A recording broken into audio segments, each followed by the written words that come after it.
हरि ओम। सभी साधक भाई बहनों को मेरा हृदय से प्रणाम। आप सभी साधक भाई बहनों को दिल से धन्यवाद करती हूँ, क्योंकि आप सबका प्यार, आशीर्वाद और सपोर्ट हमें मिल रहा है। ऐसा ही प्यार, आशीर्वाद और सपोर्ट सदा हमारे साथ रखना, ये हमारी आप सभी साधक भाई बहनों से विनती है। हमें आप तक वीडियो के द्वारा सेवा करने में आनंद आ रहा है। आप सभी को फिर से बहुत बहुत धन्यवाद। आज का वीडियो आप सबके लिए बहुत ही फायदेमंद और ज्ञान देने वाला होगा, इसलिए वीडियो को पूरा देखना ताकि कुछ अच्छी बातें छूट ना जाए। इस वीडियो के अंदर मोक्षदा एकादशी व्रत, महात्मा और कथा आप तक सेवा के रूप में पहुंचा रही हूं। समय निकालकर आप इस वीडियो को जरूर सुनें और अपने और साधक भाई बहनों तक पहुंचाने की भी सेवा करें। आप सब साधक भाई बहन सेवा में सहयोग करेंगे तो ही ये जानकारी जन जन तक पहुंच सकती है और सब इसका लाभ ले सकते हैं। मोक्षदा एकादशी व्रत कथा। युधिष्ठिर बोले, देव देवेश्वर, मार्गशीर्ष मास के शुक्ल पक्ष में कौन सी एकादशी होती है, उसकी क्या विधि है तथा उसमें किस देवता का पूजन किया जाता है? स्वामिन, ये सब यथार्थ रूप से बताइए। श्री कृष्ण ने कहा, नृप श्रेष्ठ, मार्गशीर्ष मास के शुक्ल पक्ष की एकादशी का वर्णन करूंगा, जिसके श्रवण मात्र से वाजपेय यज्ञ का फल मिलता है। उसका नाम मोक्षदा एकादशी है, जो सब पापों का अपहरण करने वाली है। राजन, उस दिन यत्न पूर्वक तुलसी की मंजरी तथा धूप दीपादि से भगवान दामोदर का पूजन करना चाहिए। पूर्वोक्त विधि से ही दशमी और एकादशी के नियम का पालन करना उचित है। मोक्षदा एकादशी बड़े बड़े पातकों का नाश करने वाली है। उस दिन रात्रि में मेरी प्रसन्नता के लिए नृत्य, गीत और स्तुति के द्वारा जागरण करना चाहिए। जिसके पितर पापवश नीच योनि में पड़े हों, वे इस एकादशी का व्रत करके इसका पुण्यदान अपने पितरों को करें तो पितर मोक्ष को प्राप्त होते हैं। इसमें तनिक भी संदेह नहीं है। पूर्व काल की बात है, वैष्णवों से विभूषित परम रमणीय चंपक नगर में वैखानस नामक राजा रहते थे। वे अपनी प्रजा का पुत्र की भांति पालन करते थे।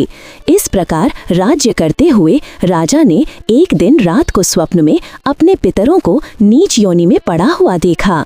उन सबको इस अवस्था में देखकर राजा के मन में बड़ा विस्मय हुआ और प्रातःकाल ब्राह्मणों से उन्होंने उस स्वप्न का सारा हाल कह सुनाया। राजा बोले, ब्राह्मणों, मैंने अपने पितरों को नरक में गिरा हुआ देखा है।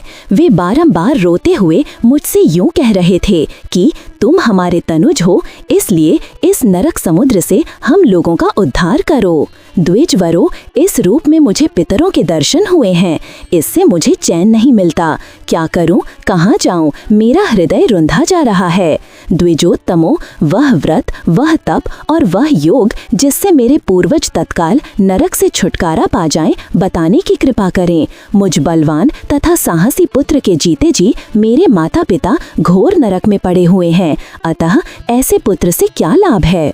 ब्राह्मण बोले, राजन, यहाँ से निकट ही पर्वत मुनि का महान आश्रम है। वे भूत और भविष्य के भी ज्ञाता हैं। नृप श्रेष्ठ, आप उन्हीं के पास चले जाइए। ब्राह्मणों की बात सुनकर महाराज वैखानस शीघ्र ही पर्वत मुनि के आश्रम पर गए और वहाँ उन मुनि श्रेष्ठ को देखकर उन्होंने दंडवत प्रणाम करके मुनि के चरणों का स्पर्श किया।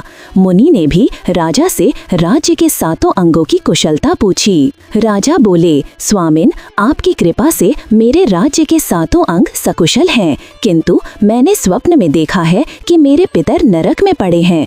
अतः बताइए कि किस पुण्य के प्रभाव से उनका वहां से छुटकारा होगा। राजा की ये बात सुनकर मुनिश्रेष्ठ पर्वत एक मुहूर्त तक ध्यानस्थ रहे। इसके बाद वे राजा से बोले, महाराज, मार्गशीर्ष के शुक्ल पक्ष में जो मोक्षदा नाम की एकादशी होती है, तुम सब लोग उसका व्रत करो और उसका पुण्य पितरों को दे डालो। उस पुण्य के प्रभाव से उनका नरक से उद्धार हो जाएगा। भगवान श्री कृष्ण कहते हैं, युधिष्ठिर, मुनि की ये बात सुनकर राजा पुनः अपने घर लौट आए। जब उत्तम मार्गशीर्ष मार्गशीर्ष मास आया तब राजा वैखानस ने मुनि के कथनानुसार मोक्षदा एकादशी का व्रत करके उसका पुण्य समस्त पितरों सहित पिता को दे दिया। पुण्य देते ही क्षण भर में आकाश से फूलों की वर्षा होने लगी। वैखानस के पिता पितरों सहित नरक से छुटकारा पा गए और आकाश में आकर राजा के प्रति ये पवित्र वचन बोले, बेटा तुम्हारा कल्याण हो। ये कहकर वे स्वर्ग में चले गए। राजन, जो इस प्रकार कल्याणमयी मोक्षदा एकादशी का व्रत करता है उसके पाप नष्ट हो जाते हैं और मरने के बाद वह मोक्ष प्राप्त कर लेता है। ये मोक्ष देने वाली मोक्षदा एकादशी मनुष्यों के लिए चिंतामणि के समान है, समस्त कामनाओं को पूर्ण करने वाली है। इस महात्म्य के पढ़ने और सुनने से वाजपेय यज्ञ का फल मिलता है। सभी साधक भाई बहनों को विनंती है कि यदि वीडियो अच्छा लगा हो तो वीडियो को लाइक जरूर करें। इससे हमारा मनोबल बढ़ेगा और हम अच्छे बेहतरीन जानकारी आपको देते रहेंगे। यदि आप हमें कोई सुझाव देना चाहते हैं तो कमेंट में आप हमें अपना सुझाव दे सकते हैं। आपके सुझाव का हम स्वागत करते हैं। इस ज्ञान को इस वीडियो के माध्यम से एक सेवा के रूप में आप तक पहुंचाया है।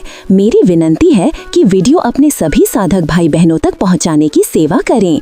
ऐसे ही और वीडियो सुनने के लिए चैनल को सब्सक्राइब करें। मिलते हैं अगले वीडियो में। धन्यवाद। हरि ओम प्रभु जी। जय सद्गुरुदेव।